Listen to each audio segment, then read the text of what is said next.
all, fair to say you found a sweet spot when it comes to batting in English conditions, and secondly, what happened in the last over if you can talk about it.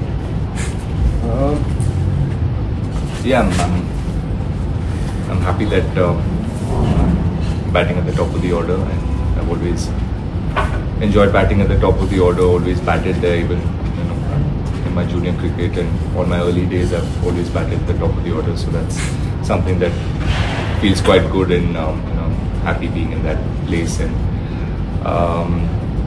so happy that I'm making use of the opportunity and getting runs for the team. And what happened at the end is, it's just part of the game now. This is I understand from an opening batter's point of view.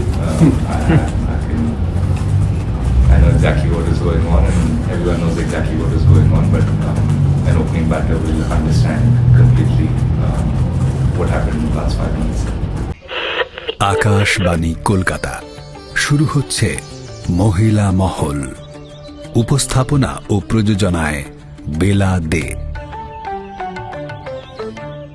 Just in terms of the mental discipline that you need as an opener, not necessarily the English assignment, but just as an opener, to keep fronting up and doing it again and again. Is there any sort of routine that you have, any exercises that you do to just make sure that the concentration stays throughout the days? In the last year or so, or in the last couple of years, I have worked on a few mental drills. I spent a bit of time with an expert who can help me with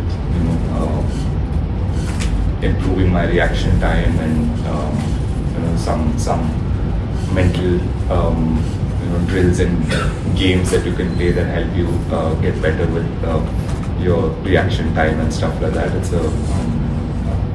I think a lot of other sports use it. I've seen this in Formula One quite a lot, and I picked this up from one of the guys that I've worked with in Salzburg. I'm closely associated with Red Bull, so I had the opportunity to go there and work with some of the coaches that work with the elite Formula One guys and other adventure sports people who require a lot of this mental side of the game. So I've worked on that, and I guess that's the only thing that's been different in the last year or so. But I've always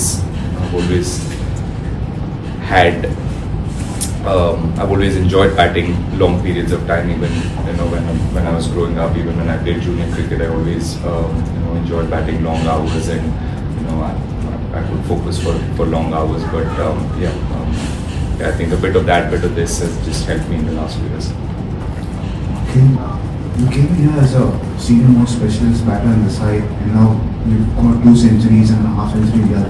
So happy are you with the consistency and sort of moving from the front as a specialist? Senior most specialist batter.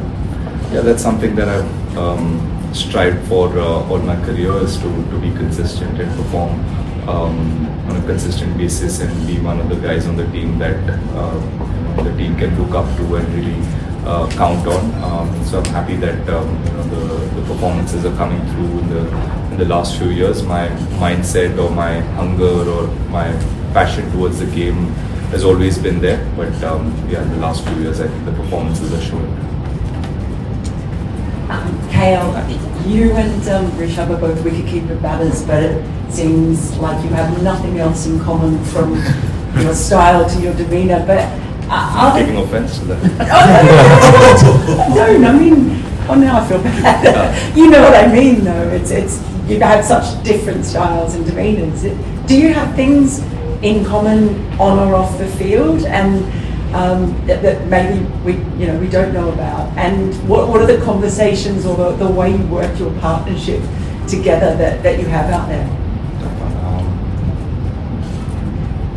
I think the most common thing is our love for cricket and love for batting, and love for performing in difficult scenarios. We've had a lot of important partnerships in the last few years. And I enjoy batting with him. I thoroughly enjoy batting with him. It's when he's batting with me, I look at the way he bats, and I wish and I hope that I could do that. Some days I sit when there are no games and dream of playing shots like that and playing with that kind of a mindset and an attitude. But yeah, it's always just been a dream. But yeah, we do chat quite a lot about cricket and batting and the technical bit of batting as well. He was injured and in the NCA, and we were both injured, and we were at the NCA back in Bangalore, and we'll see each other every day, and that's probably the first time I realized there's a lot of thought behind how he bats, and a lot of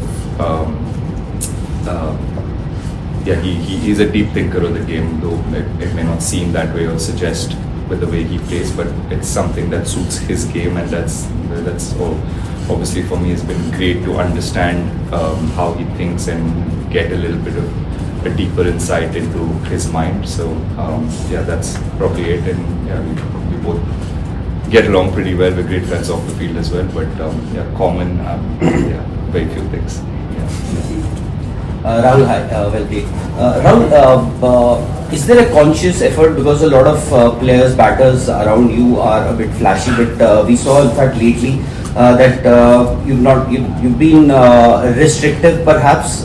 Even yesterday we saw, to start with, those drives, majority of those did not reach the fence. You're just pushing, not going for those expansive drives. Are you trying to restrict yourself to build that long innings? No, I'm just trying to do what is necessary on that day and what I feel can give me the best result on that possible day. And yeah, for now I feel, or for this innings, I felt like that was the way to go. And when I'm opening the batting, obviously I need to, there's a lot more responsibility for you to get your team off to a good start and make sure that you have a solid base set up for the rest of the batters to come, or for you yourself to go ahead and score a big knock and get a lot of runs on the board. So yeah, that's more or less what I think about. There are pockets in the ground that I feel I need to score off, and that can change with every wicket and every innings and every day. So yeah, it's about how I feel that day and what is the plan that I come up with in the moment, in the middle, and try and execute it. That's good. KL, first of all, well batted. After, I think India won 2 out of the 3 sessions of the day's play. But is there a sense of disappointment in the dressing room? Because at one point it seemed like India would have got a lead of 50-60 runs, but at the end of the day it couldn't happen. So maybe a little bit of disappointment. Yeah, of course there's a little bit of disappointment, because I think we were in a really good position, and I think even till just before tea time, I think we were in a really good position.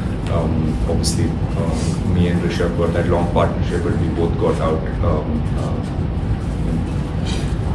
He got out just before lunch, and I got out right after lunch. That wasn't ideal. So you had 2 set batters in the top 5 who got off to a start. So ideally, you want one of them or both of the batters to go on and get a big score, and that's how you sort of get ahead in the test match. So yes, that is disappointing. A lot of players got starts, and we couldn't convert it and get bigger scores that would have put us ahead of the test match. But as it stands, I think it's quite even. KL, the last over before lunch, the over which Rishabh got run out, he was egging you on to get that 100.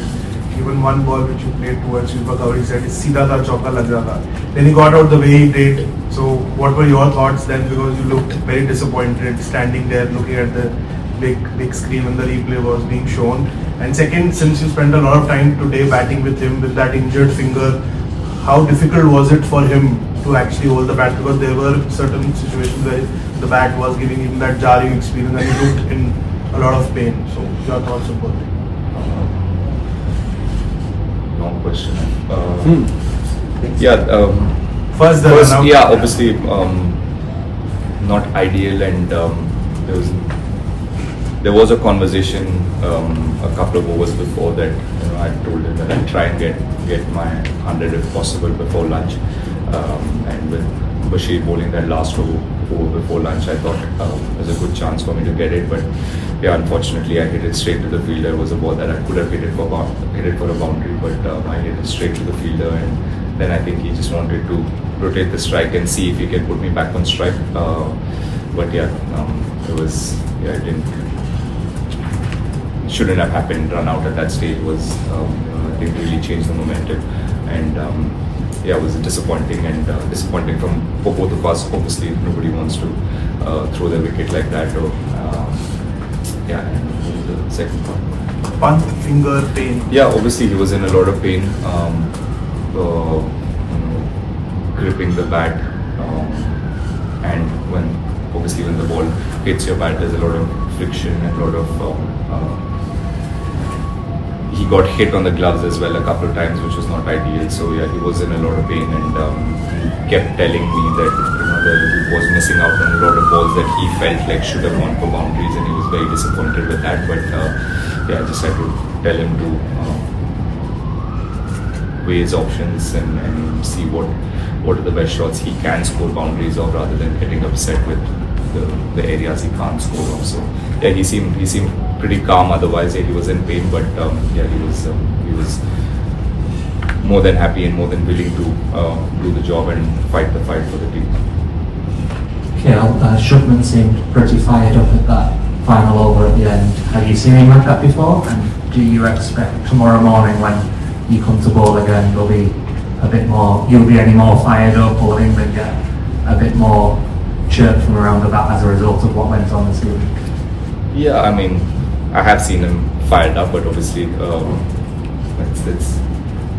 we wanted to bowl 2 overs. There were 6 minutes left. Obviously, 2 overs is a no-brainer that any team will bowl 2 overs with 6 minutes to go. But yeah, it's a bit of theatrics at the end, and yeah, we were all pumped up either way, because we know how difficult it is for a batter to come into bat for 2 overs when you've been in the field all day, and we were hoping we could get a wicket there, and a wicket at the end of the day's play would have been perfect for us. And yeah, tomorrow I think even without that, I think we would have been fired up anyways, because that's where the game stands. We have 2 days from now on with both the teams probably back to zero after 3 days of hard-fought cricket. It all comes down to day 4 and day 5, so we would have been fired up anyway. So yeah, we will go out there and try and get 10 wickets as quickly as we can, and yeah, enjoy ourselves.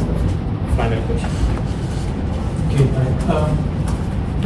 you start by talking about the mental setup that you've got and that you're working on, even in your technical path. 2021 also, you had a great start to the series. You scored a century here at ground. You talk about you taking the legs from guard in this series. What is the advantage of that? How do you work that out, and how is that helping? And what are the other changes that you've brought in your technical setup for this series? I haven't honestly changed where I stand. My guard's always been the same. I stand there. Only in an ODI game will I stand on middle stump, but otherwise I've always preferred to stand there. Again, it changes. Sometimes you use the crease based on the bounce of the wicket. Obviously, in England there's not as much bounce, and LBW is a high chance for a batter to get out. So yeah, I've always preferred staying there. Gives me freedom to move my arms better and watch the ball better, and that's something that I've always done. So I've not really thought about changing too much. Even in India, that's exactly where I stand. Only on a slightly bouncier wicket, maybe I'll change my card, but it's simple. That's where I should have not changed that at all. XtraTime.